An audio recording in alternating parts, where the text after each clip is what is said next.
Hello, ഡെലിവറിക്ക് വേണ്ടി നമ്മൾ ഹോസ്പിറ്റലിൽ അഡ്മിറ്റ് ആവാനുള്ള പ്ലാനിങ്ങിലാണ്. അവിടെ നിന്ന് തന്നെ നമുക്ക് അത്യാവശ്യം വേണ്ട ടോയ്ലറ്ററീസും പിന്നെ ബേബി റിസീവിങ് ബ്ലാങ്കറ്റ്, ഡയപ്പർ അങ്ങനത്തെ എല്ലാം തരും. പക്ഷെ നമുക്കും ബേബിക്കും വേണ്ട ഡ്രസ്സൊക്കെ എടുത്തു വെക്കണം. ഹോസ്പിറ്റലിലേക്കുള്ള ബാഗ് പാക്ക് ചെയ്യണം. ഫസ്റ്റ് നമ്മൾ ബേബിക്ക് വേണ്ട ഐറ്റംസാണ് പാക്ക് ചെയ്യുന്നത്. ഒരു ക്യാരി നെസ്റ്റ് ആദ്യം അല്ലേ? ഇല്ല, കുഴപ്പമില്ല. ബാക്കിയെല്ലാം ചെറിയ ചെറിയ ഐറ്റംസ് അല്ലേ. പിന്നെ സ്വാഡിന് ഒരു 2-3 സ്വാഡിൽ പോലെയാണ് അലക്കി ഉണക്കി റെഡിയാക്കി വെച്ച സ്വാഡിൻസാണ്. ഓക്കെ, ഇനി റബ്ബർ ഷീറ്റ് ഇത് അത്യാവശ്യം. ഡയപ്പറൊക്കെ ചേഞ്ച് ചെയ്യാം. ഡയപ്പറൊക്കെ ഹോസ്പിറ്റലിൽ തരും തോന്നുന്നു. വെറ്റ് വൈപ്സ് ജസ്റ്റ് ഒരു പാക്ക് മാത്രം വെക്കാം അല്ലേ? മറ്റേതൊക്കെ വേണ്ട തോന്നുന്നു. നമ്മൾ അലക്കി റെഡിയാക്കി വെച്ച ഉടുപ്പ്, ഫസ്റ്റ് നമ്മൾ ഇട്ട് കൊടുക്കാനായിട്ടുള്ള ഉടുപ്പുകൾ. പിന്നെ മിറ്റൻസ് ആൻഡ് ജാക്കീസ്, പിന്നെ ക്യാപ്പ്, പിന്നെ ബേബി വൈപ്സ്.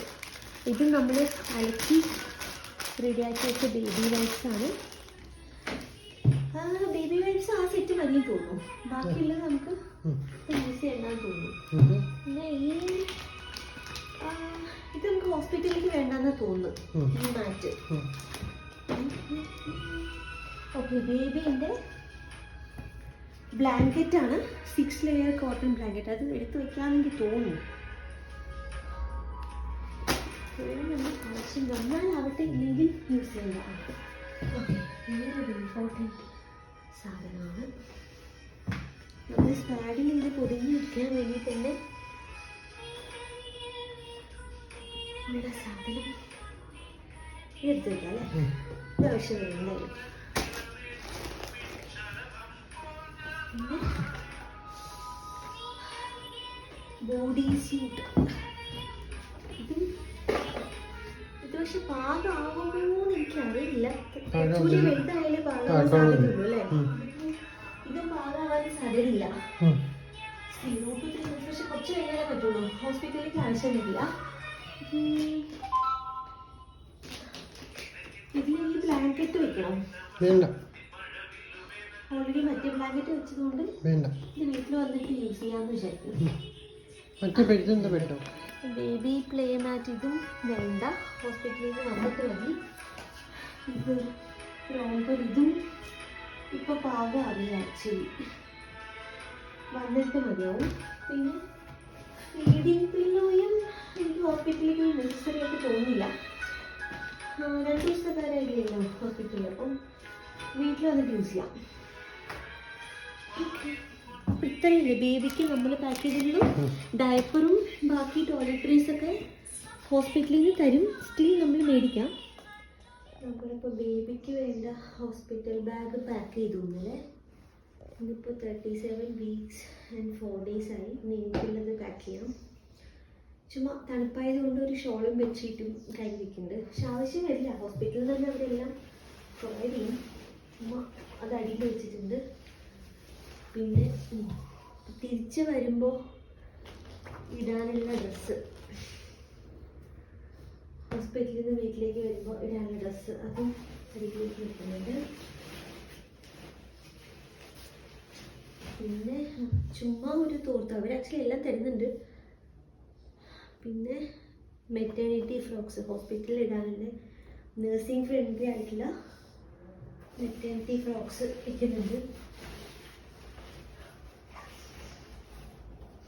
പിന്നെ അത് മെറ്റേണിറ്റി പാഡും ഡിസ്പോസിബിൾ പാൻറ്റീസും. അതിനെക്കാളും ഇമ്പോർട്ടൻ്റ് ആയിട്ട് ഹോസ്പിറ്റലിൻ്റെ റെക്കോർഡ്സ് വയ്ക്കുന്നുണ്ട്. ഇതുവരെയുള്ള അത് സേഫ് ആയിട്ടുള്ള ഒരു സ്ഥലത്തുണ്ട്. പിന്നെ ഇൻഷുറൻസ് കാർഡ് അതെല്ലാം വെച്ചിട്ടുണ്ട്. പിന്നെ എൻ്റെ ID, ആധാർ, അങ്ങനത്തെ സൈഡിൽ ഇറങ്ങിയിടാൻ അടിയിലേക്ക് ഇടാൻ പറ്റും. വെക്കുന്നുണ്ട്. പിന്നെ അതായത് ടിഷ്യൂ ഇല്ലാണ്ട് ഒന്നും ചെയ്യാൻ പറ്റാത്തത് ഒരു റോള് ടിഷ്യൂയും കൂടെ വെക്കുന്നുണ്ട്. പിന്നെ കുറച്ച് പഴയ ന്യൂസ് പേപ്പർ എന്തെങ്കിലും പൊടിയാനോ പിടിക്കാനോ ആവശ്യം വരികയാണെങ്കിൽ അതിങ്ങനെ എടുത്ത് വയ്ക്കുന്നുണ്ട്. കുറച്ച് പ്ലാസ്റ്റിക് കവറ്, ഇപ്പം യൂസ്ഡ് ഡ്രസ്സ് ഇടാനോ എന്തിനെങ്കിലും പ്ലാസ്റ്റിക് കവർ ആവശ്യം വന്നാലോ എന്ന് വിചാരിച്ചിട്ട് അത് നമ്മൾ ജസ്റ്റ് സൈഡിൽ വെച്ച് കൊടുക്കുന്നുണ്ട്. പിന്നെ അതെൻ്റെ ടോയ്ലറ്ററീസ്, ചീപ്പ് പൗഡർ, അങ്ങനത്തെ മേക്കപ്പ് ഐറ്റംസ്, അങ്ങനത്തെ എല്ലാം അത് ഇതിൽ തന്നെ സ്ഥലം ഉണ്ടല്ലോ. അത് ചുമ്മാ സ്റ്റോളും കോട്ടൻ്റെ ഷോളും ചുമ്മാ വെക്കുന്നുണ്ട്. എന്തെങ്കിലും ആവശ്യം വരികയാണെങ്കിൽ യൂസ് ചെയ്യാമല്ലോ. പിന്നെ അതെ നഴ്സിംഗ് ഫ്രണ്ട്ലി ആയിട്ടുള്ള ഇൻ്റർവ്യൂസ് പാക്ക് ചെയ്ത് വെക്കുന്നുണ്ട്. ജസ്റ്റ് ഒരു സ്വെറ്ററും തണുപ്പിങ്ങനെ കൂടി വരുന്നത് കൊണ്ട് പിന്നെ ഞാൻ എൻ്റെ സോക്സും ഗ്ലൗസൊക്കെ എടുത്തിട്ടുണ്ട്. കാരണം നല്ല തണുപ്പാണെങ്കിൽ ബുദ്ധിമുട്ടാവും. പിന്നെ ഒരു ഫ്ലാസ്ക്, നമ്മൾ ഹോസ്പിറ്റൽ ബാഗ് പാക്കിംഗ് ഒക്കെ കഴിഞ്ഞ് സെറ്റാക്കി വെച്ചിട്ടുണ്ട്.